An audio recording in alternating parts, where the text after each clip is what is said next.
Jim, can you give us your full name, when you were born, and where you were born, or where you grew up? My name is Jim Butcher, James Neal Butcher. I'm from West Virginia. Was born in 1933 in a coal mining town in West Virginia.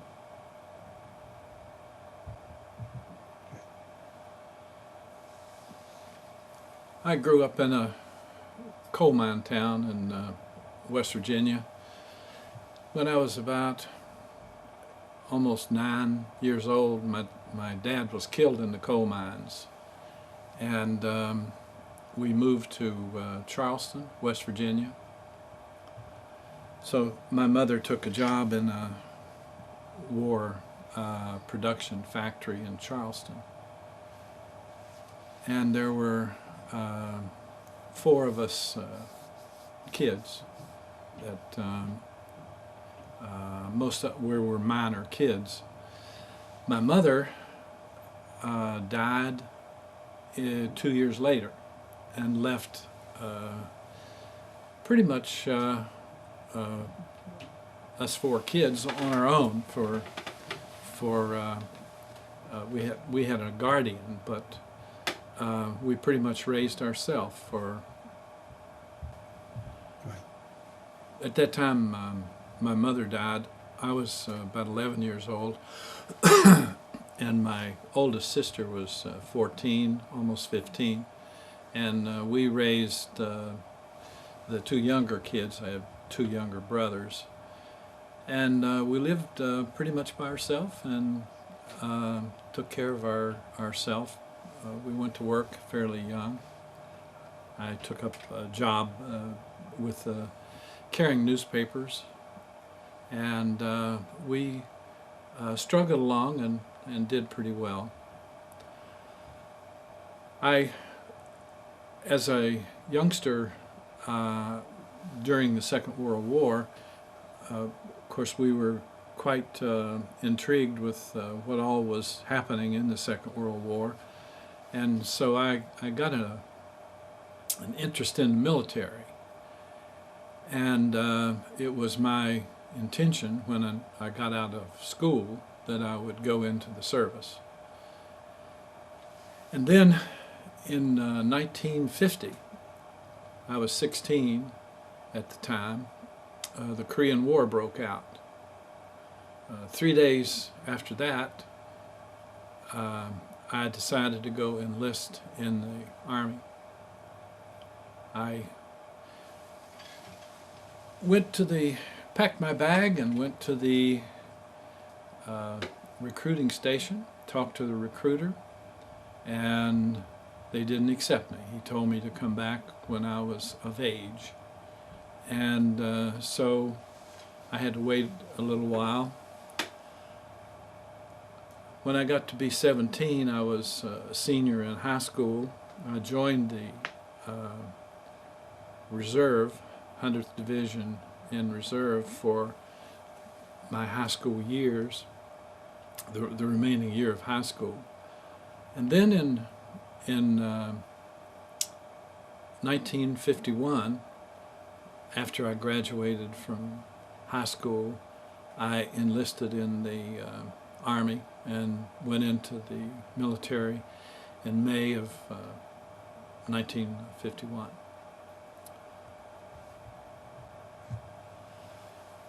My interest in the military, I was kind of interested in going airborne, and so when I enlisted, that was the plan.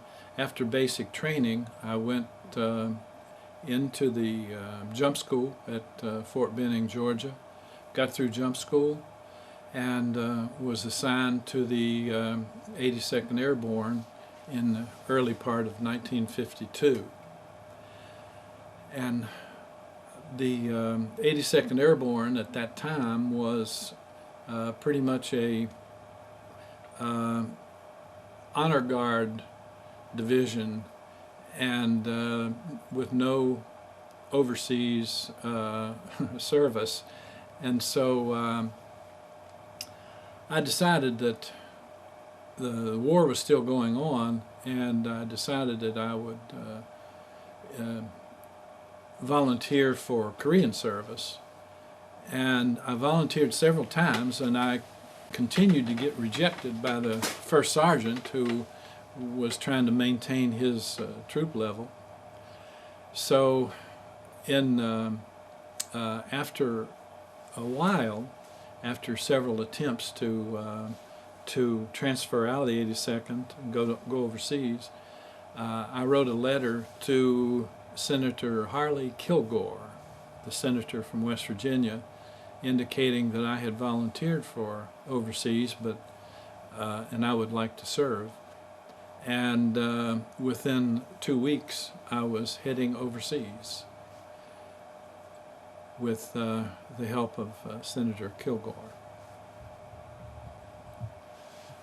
When I finally got my transfer orders to go to the Far East Command, I was PFC and went to Korea as a private first class.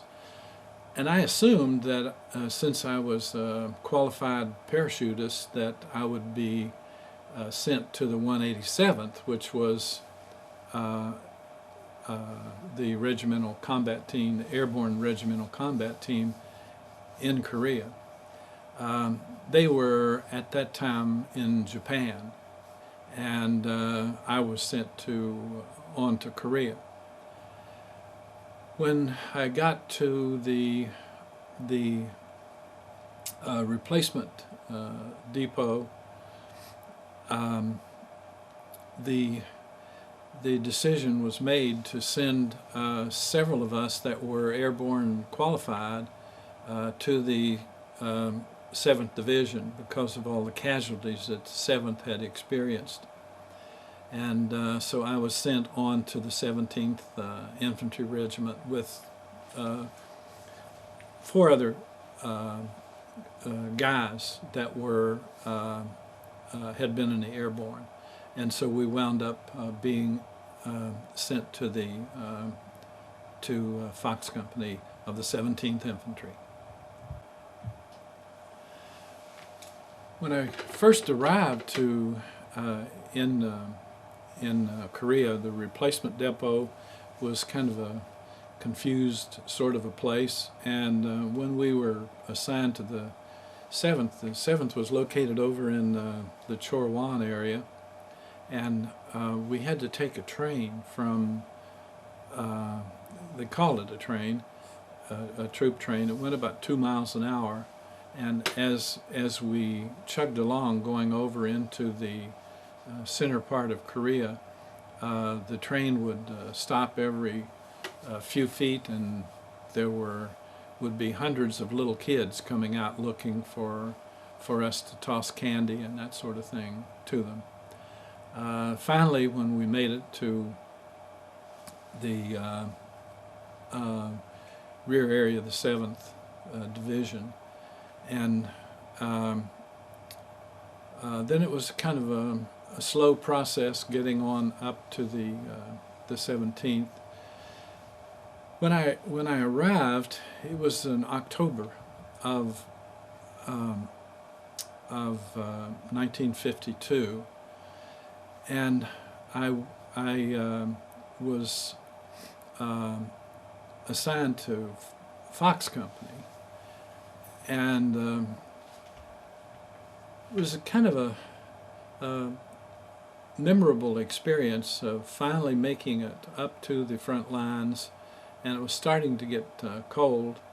When the night that I arrived on the front, the sergeant, who was the platoon sergeant, showed us through the trench to where we were going to be stationed, and it was kind of a quiet area at that time. And I have this memory of the tracer bullets, looking out over the front and looking at the tracer bullets going all through the sky in this dark night, and that's my main memory of the beginning of my time on the front. Okay, you were at the point where you were arrived at the front line. Were you in the reserve? Were they in reserve at that time, or were they up on the MLR? They were on the MLR when I joined them, and it was I spent about 1 week in this section of the MLR. The second night on the front, I was assigned to go out on a patrol. It was my first patrol in Korea, and I was assigned the duty of a bazooka, working with a bazooka, because we were going to go out and set up an ambush with the possibility that there would be some heavy equipment that we might need the bazooka for. And my most memorable experience of that evening was how it got to be so cold, and only in the middle of October. And about into end of the patrol, I tried to get a drink of water out of my canteen, and it was frozen. And I knew it was going to be a long winter.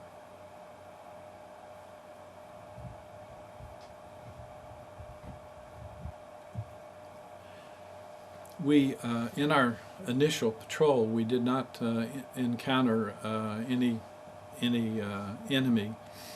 The only fire that we received during that was in returning. We got had to go through a section where there was sniper fire, and we had to run across a ridge line to make it to the trench on the other side with the snipers firing. Can you tell us about what kind of clothing were you wearing? Were you wearing the Mickey Mouse boots already? Were they there? No, we didn't You have. still didn't have. You were wearing the We shoe didn't packs. have. Right, we did not have the Mickey Mouse boots on at that time.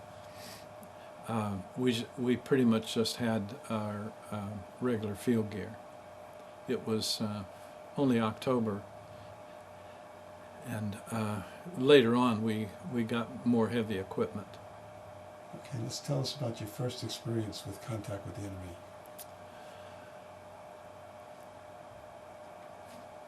The first contact that I had with the enemy that was more of a close-up variety was after about a week in that section. Our company was placed in a situation where we were reassigned to another unit that was going up a hill called Jane Russell Hill. And so we had to march for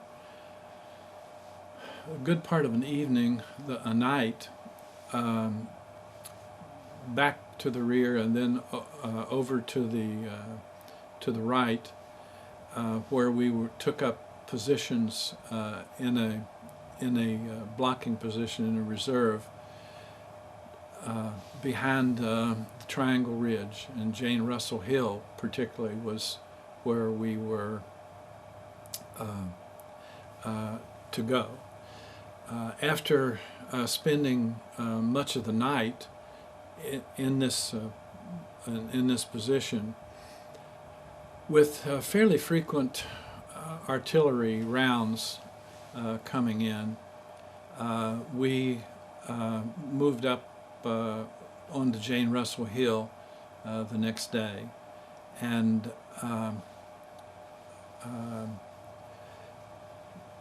when we got we had to get in an assault position and go up Jane Russell Hill. There was we were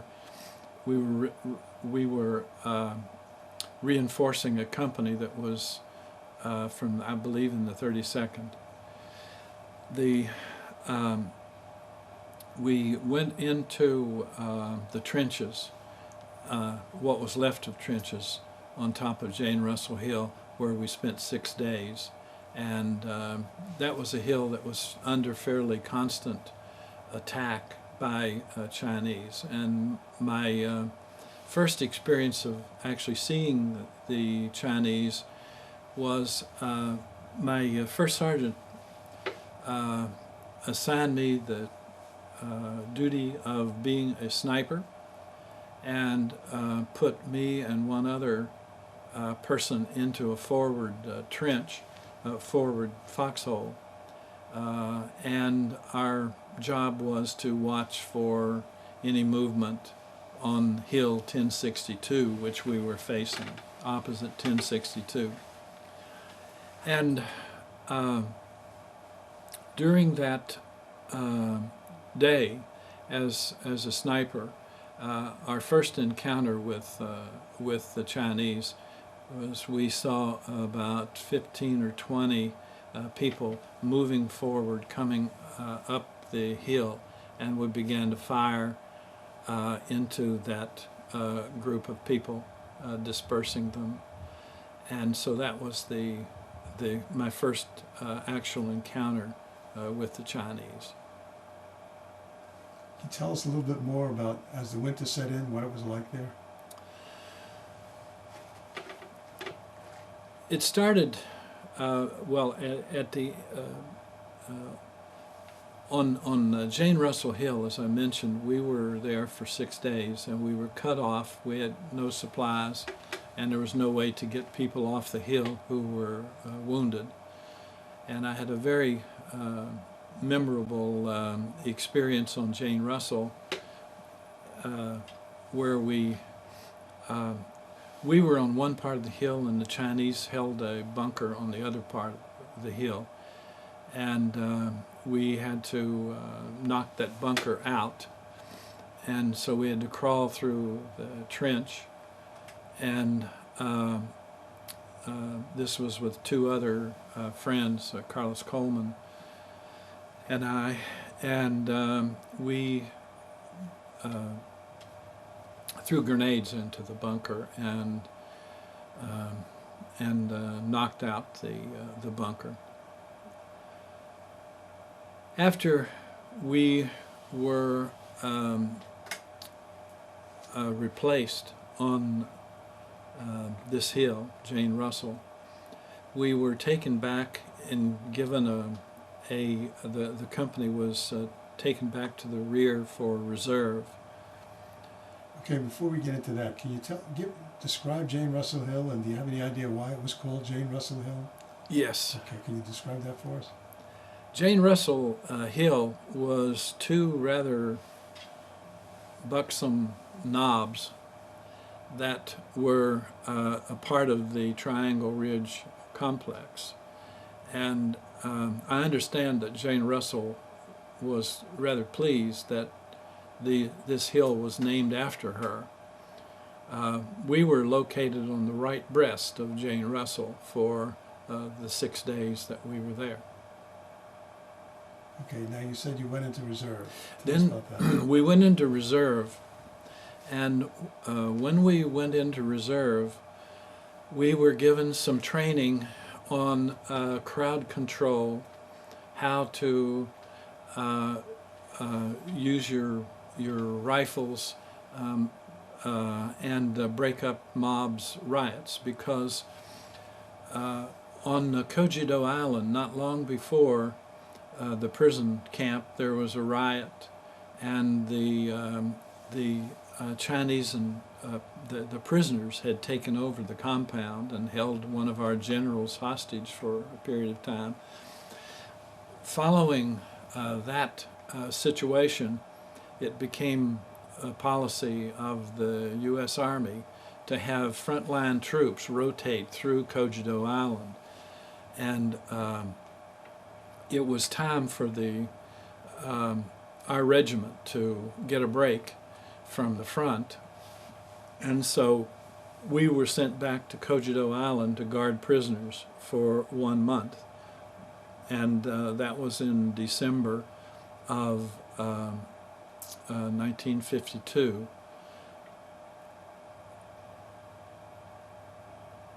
we returned to the front. Let me just stop you for a minute. Can you tell us now the story about, because in that article I just read this morning, you talked about that patrol, and that was right after Cogito. It was right after Can you tell us we were about on that incident? Cogito. Yes. You want to take a break? You want to get a drink? Yeah, Sure, let's stop get a it. second. On the, I had a change of rank during that period of time.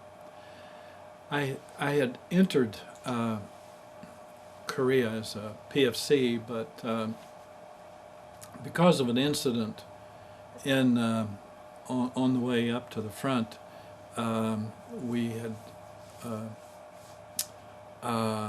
left the military compound and gone into town looking for some excitement, and that was against rules, and so I had a delinquency report that followed me up to the front, and when I arrived at the in the 7th Division, the company commander had a delinquency report on me from earlier, and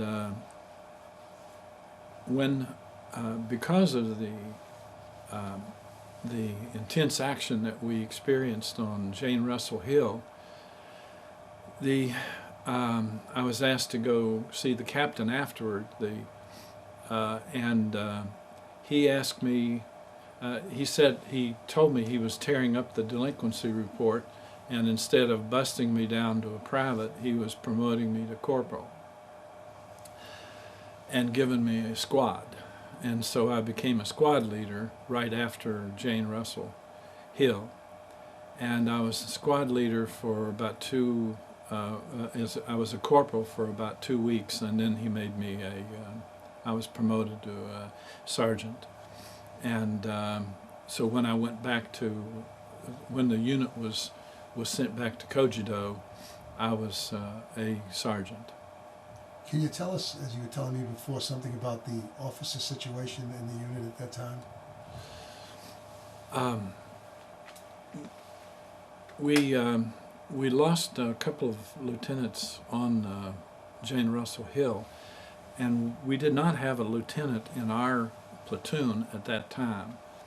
When we were sent back to Cogito, we got replacement officers, and so on Cogito Island we had a full force of lieutenants in running the platoons, and that changed dramatically later on when we lost most of the officers. But on Cogito Island, we had a full force of officers. Now tell us about that patrol, that story you told. When if you could cut it maybe a little shorter than the way you wrote it, because there's no way. It was pretty long. I know. Right? Yeah. No, it was interesting, but there's no on tape. It would be very difficult to do it. Right. After we returned to the front, after our unit was sent back to the front in January of 1953, they had asked for some volunteers to run a patrol to go out to look in this to the. I knew that was going to happen. Go ahead. When we moved back to the front in January of '53, the company commander asked for some volunteers for a patrol to go ahead of the rest of the company and go into the do a patrol in the sector that the company was moving into. So I volunteered to lead a patrol into that area, and we left a few hours ahead of the company. They were coming up by a long trek from Cogito all the way back up north involves a boat ride and a train ride, but we were went up in advance of that, and we ran a patrol in the area of the T-Bone Hill and in the area of the Alligator Jaws, in which we were asked to, it was a reconnaissance patrol, but with a slight twist. We were asked to try to get a prisoner. We were instructed to capture a prisoner from the place called Spud Hill, which came off from the T-Bone. And the way in which we had devised that we would do that is that the body of the patrol would go out, the entire patrol would go out, set up a perimeter, and then 3 of us would go forward and crawl up to the Chinese positions and drag one of them back. And so we proceeded into the valley. It was a fairly dark night, which was helpful. We got went forward as close as we could get with the entire patrol and set up the perimeter. And then 3 of us, all ex-paratroopers actually, Frank Field, Dale Conway, and myself, we began to crawl up toward the top of what we were led to believe was Chinese positions. And this was a very slow process, making our way up, crawling up to this. And we, it took quite a while for us to go forward. We got to in our crawling, we got to near the base of Spud Hill when Conway detected movement behind us, and so we couldn't talk too loud in that situation, but Conway, through motions, we could see that we were being cut off from the rest of the platoon, from the rest of the patrol. When we realized that we were cut off from the patrol, and we assumed that they were about to be hit, so we quickly made our way back to the remainder of the patrol, and as soon as we hit the patrol, then the firing began. We were getting crossfire from 2 directions, and one of the happened to be the largest guy in the squad, about a 240 or 50 pounder, got hit in the arm, and we were getting machine gun bullets from both the hill and also from the people that had cut us off. And so we started making our way back, carrying Millsap back to the line. And tell us something about, wasn't there snow and ice on the ground at that Yes. time? You never described that. Tell us about that. yes, there was. This was right in January, and the creeks were frozen, and the snow was fairly deep. So we had to make our way back through the snow and back up the snow laced hill as well.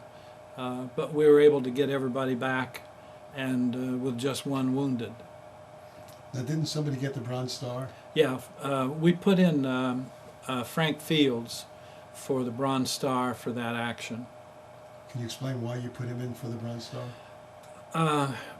He was so aggressive about making sure that Millsap was taken care of.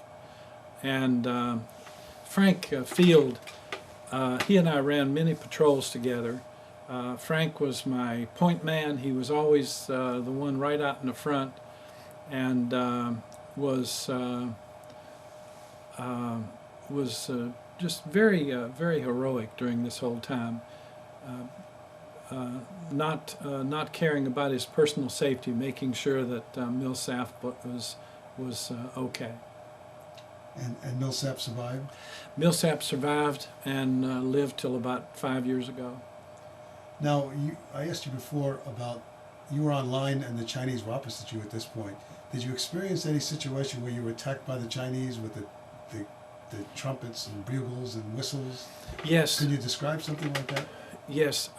This was during Jane Russell engagement. We were on Jane Russell Hill for about 6 days because we were cut off, and the Chinese were coming up the slope and attacking us. First, they laced the hill was laced with white phosphorus shells, and so we were getting shelled.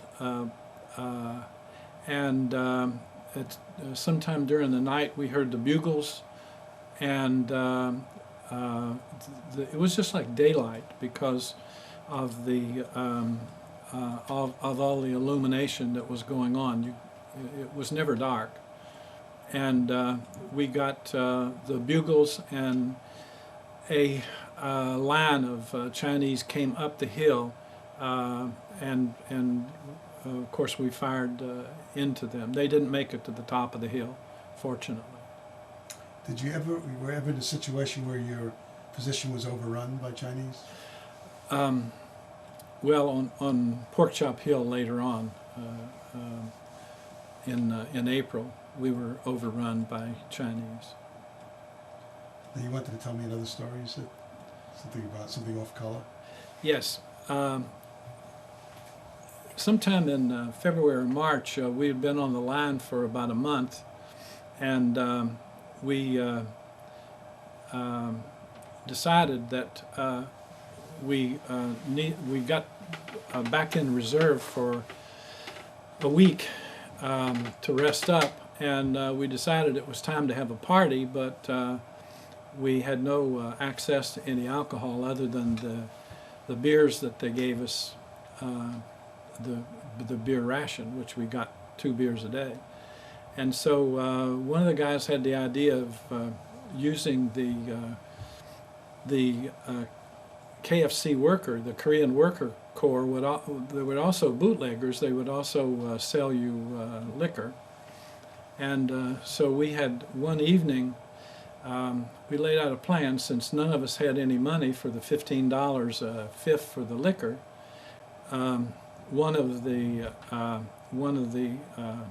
The plan laid out was that 2 of the guys would go down to the camp where the bootlegger worked or lived, and this was back in the rear. And then 2 others of us made ourselves a MP badge on a white sheet. We made the letters MP, and we, by signal, as soon as the guys had the bottle of liquor in their hand, then we blew a whistle. One guy had been in the MPs. We blew a whistle, and the bootleggers thought they were going to be arrested, and they took off running, leaving the bottles of whiskey in the hands of the 2 guys. And so we laughed and chugged booze all the way back to our camp. We had 2 free bottles of booze. That's good. Let me stop this a second. I've got to talk to Nancy. Good. I'll let you just carry it from here. I should say something about one of the major activities of frontline troops during that period of time was running combat patrols. And this was one of the activities we did. Somebody went out pretty much every night. I must have, between January and April, I must have run 30 combat patrols.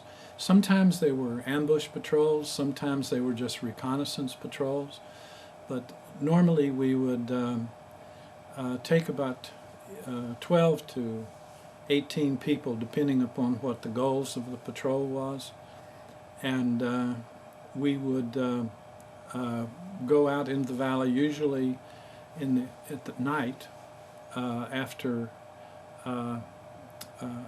it becomes it got dark. Of course, there was always illumination going on, so you had to be careful with that. But sometimes you would go out early in the morning and stay out all day long in certain locations. Like, for example, we ran one ambush patrol off Alligator Jaws. That we went out early in the morning, got our location, set up the patrol, set up the ambush, laid pretty much all day long, and out in the valley for the ambush to take effect that night. At that particular time, nothing came our way, but that was just one of the fortunate ones. Did you run into a situation which got hairy on any of the patrols? Yes, one of the patrols that we ran out to the Alligator Jaws, our position was apparently detected by the Chinese, and they threw into the vicinity of our patrol a great deal of 76 rounds, artillery shells, and nobody was killed in that situation, but there were some harrowing moments. Fortunately, we were able to stay down below the military crest and avoid much of the shelling. But now, when you went out on these patrols, you were in the high ground in the south, and the enemy was north of you in the high ground. Is that correct?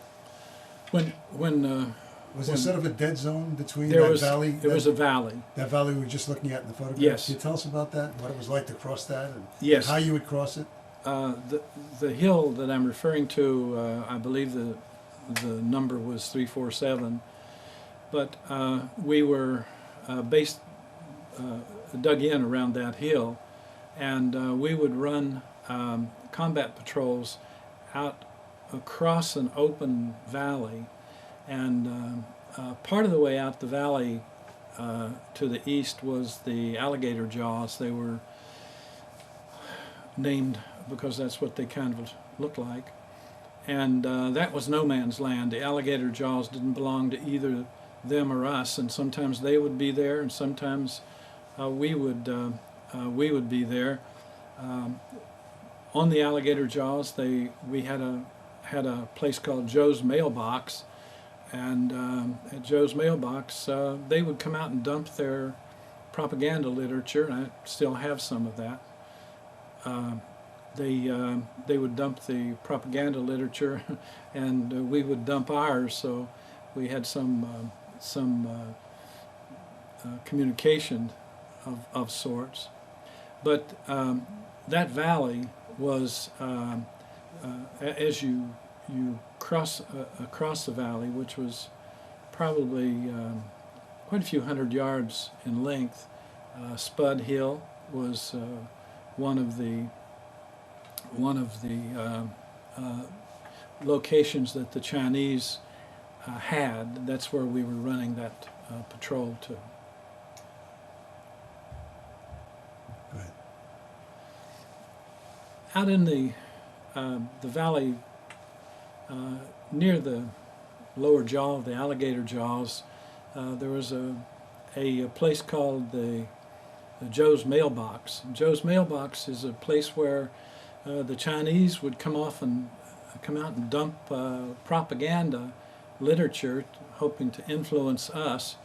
And picked up some of that literature and actually have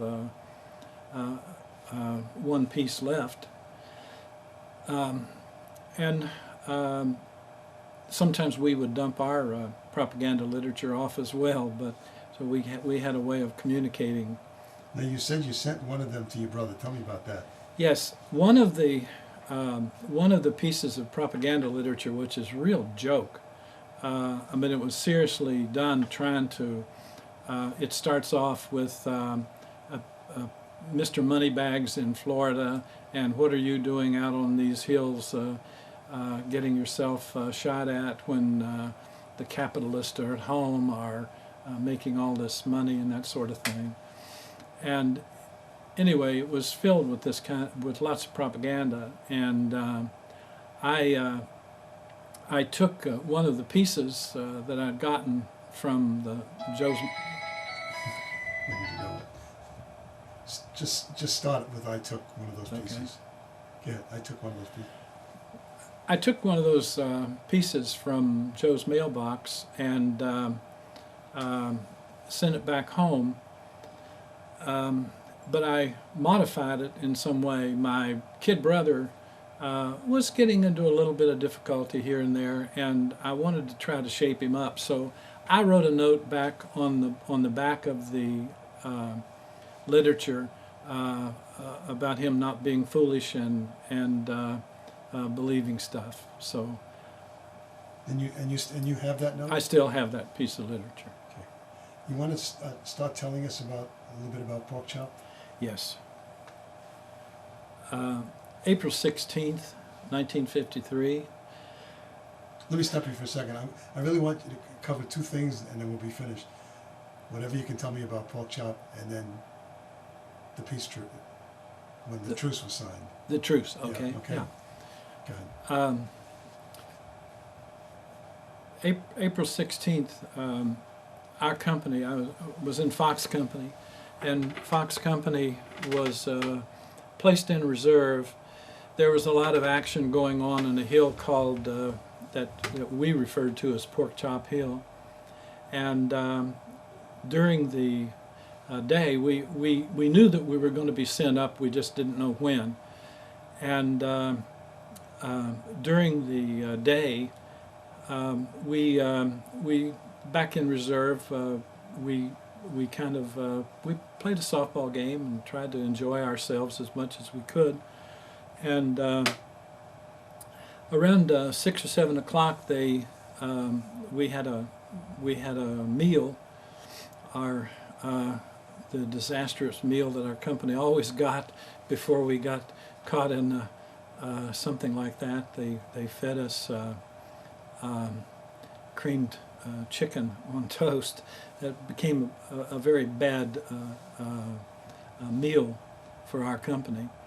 At any rate, we were told we were moving up on this hill. We were going to replace a company that was there. That's all we were told. That's what we were told. And then we had a long walk out from the hill that we were on, cross a valley floor, out to the outpost that was Pork Chop Hill. Now, were you platoon leader, platoon sergeant at this point? I was an assistant platoon sergeant. The platoon sergeant was Rogers, and I was his assistant at that point. And my job during the advance was to push to make sure that everybody stayed in line and got up. We were in a column of twos heading out across this valley.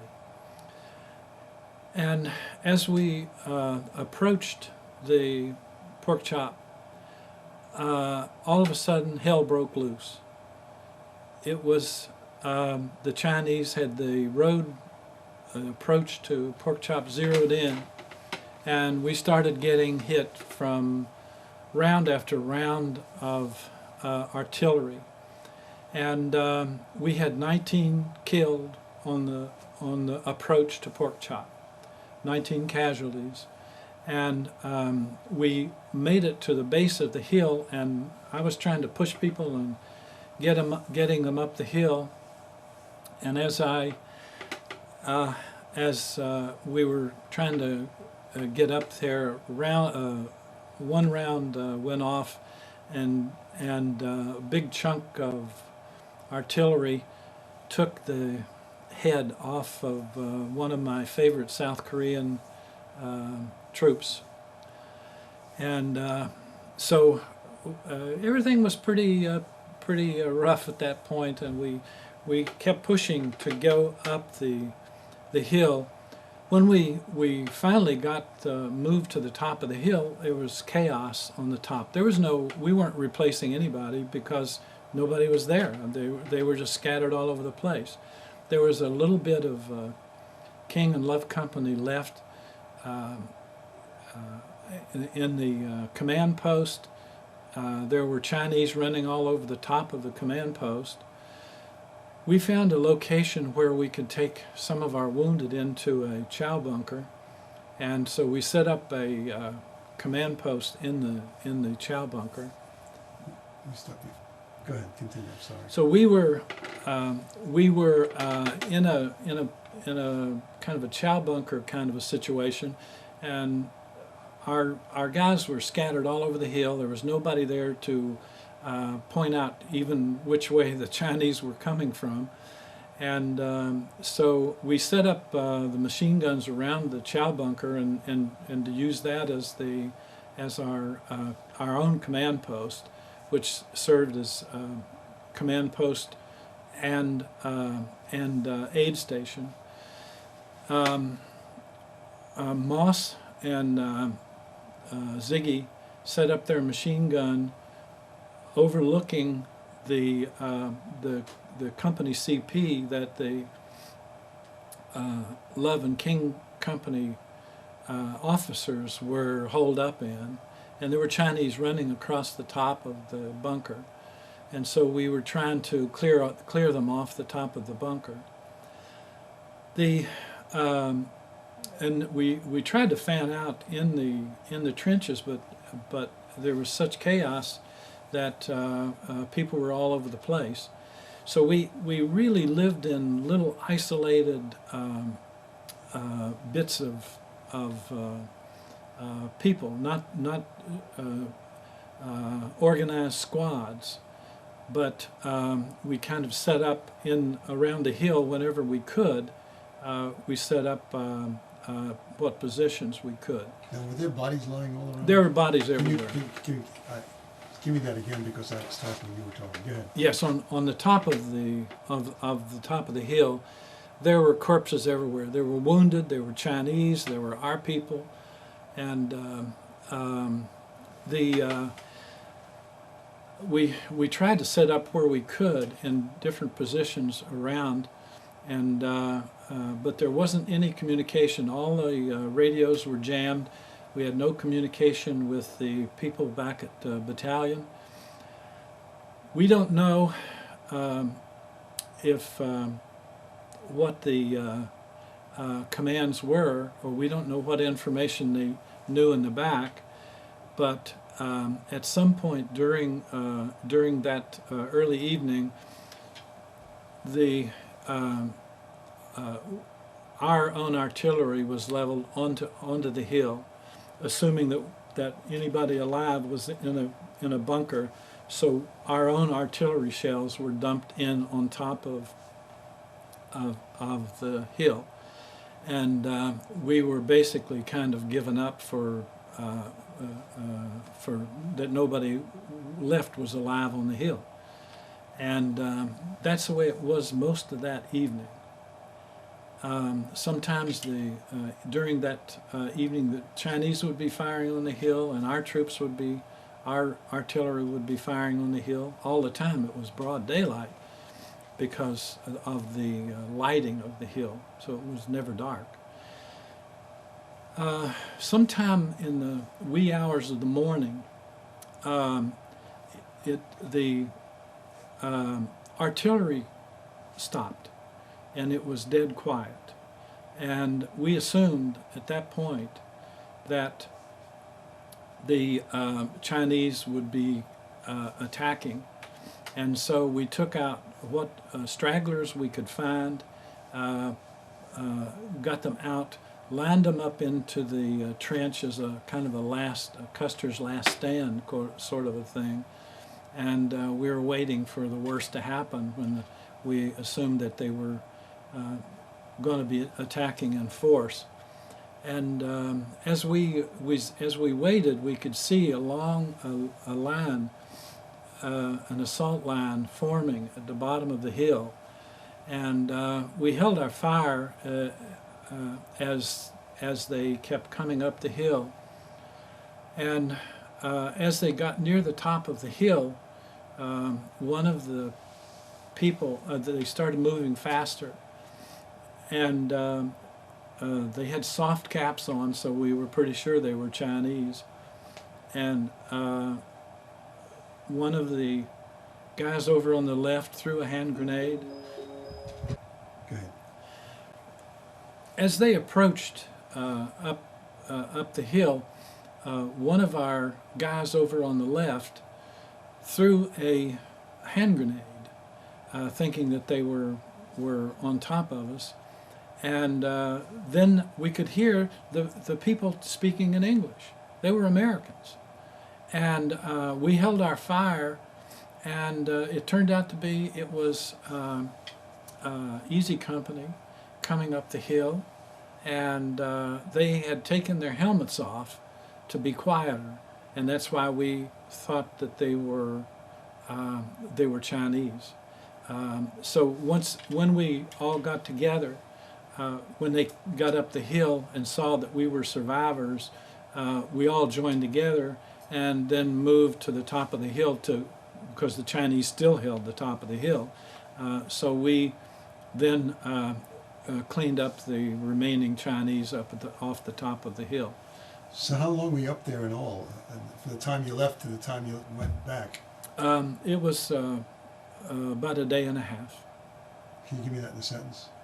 Yes, we were up on the hill for probably about a day and a half. We had so many casualties. We weren't even a company after that, and we straggled off into the off the hill the next day. Do you have any idea how many casualties you sustained and a percentage of the company? Or? Around 2/3 of the company were considered casualties, so there was not much left. How about officers? Were there any officers? We didn't have any officers left after that. Rogers became, for a while, during much of the evening, since our company commander was a casualty, Rogers, who was the platoon sergeant, became the first sergeant, and I was then made the platoon sergeant of that platoon, what was left of it. Now, through all this, you were never wounded? You were never hit? No, I was wounded. You want to tell us about that? Yeah, most everybody was wounded Okay. somewhat on Pork Chop, but I had been wounded on Triangle Ridge, on Jane Russell. Now, do you want to say anything more about Pork Chop, or do you want to get to the truce? As we went back, as we formed up in the company, and what was 4 or 5 truckloads of people going up, when we got back to the rear area, that pretty much filled up one truck rather than, and the difficulties of that whole scenario was kind of summed up in the fact that I had to spend a good bit of the time identifying bodies from the pork chop for the next day. You okay? Yeah. You want to talk about the truce now, or? Yeah, let's talk about the truce. Yeah. Go ahead. Let's pick it up where you want. That was April 16th, and we're going to move over now into July, the last night of the war. I found most intriguing time. I was the first sergeant at this point in another company, and we had been on a part of the line that was relatively active for a while. We ran quite a few patrols, and when the word came down that the truce had been signed and was to be activated at 10 o'clock that night, and then the next we had I think 48 hours to evacuate the hill. We had to completely move off the our MLR 2 kilometers back, and the Chinese had to move 2 kilometers back, and it left this large swath of land running across 155 miles of Korean peninsula. But during that evening, after spending so many months on the front in different kinds of circumstances and many kind of patrols, we were very leery about what was, whether this was really going to happen at all. It had been canceled and been postponed many times, this piece, and so we were very skeptical about it. And that evening we still had to run patrols.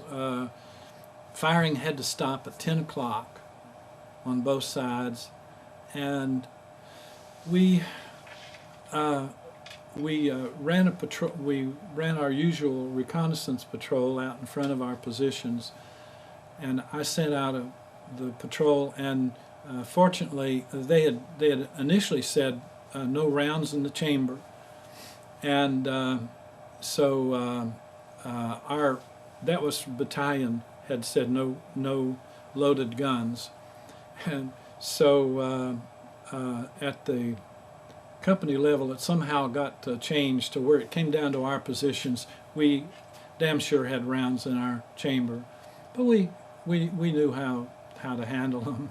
So but the patrol, we sent out our patrols as usual. It was one of the most interesting nights. It began to get very quiet all along the front in anticipation of the 10 o'clock. As it approached 10 o'clock, one of my sergeants and I thought we had to get our last shot in, and so we came out, got up on the skyline, took our pistols and fired 2 ceremonial shots into the Chinese hill, and that was it, 10 o'clock. It was very quiet after that. There was no firing, and everybody was walking around. It was like a party without any alcohol, but we kind of walked around and felt very relieved at the fact that there was no firing, no machine guns going up in the sky as usual. And it was a very interesting evening. By morning, we looked around. As it started to get daylight, we started to pack up our things that we had to get out of there. We had to close down the bunkers and get all of our stuff out of there, all of our machine guns. And we looked over the Chinese hill, and as far as the eye could see, we could see a long line of Chinese passing things back. They had no trucks like we had, so they were passing back by hand. Thousands and thousands of Chinese soldiers lined up, handing this stuff back to their rear areas. We didn't realize there were that many Chinese out there. They all lived in tunnels and caves and underground, and we hardly saw too many above ground. And that was a sobering moment to see how many there were there. But we pulled back our 2 kilometers, and the war was over. Do you think you would have had a different attitude had you known how many Chinese were there, out there? Well, I think we probably would have been a bit more cautious and not taken as many chances as we did. I don't know. We took a lot of chances. Now, Jim, this has been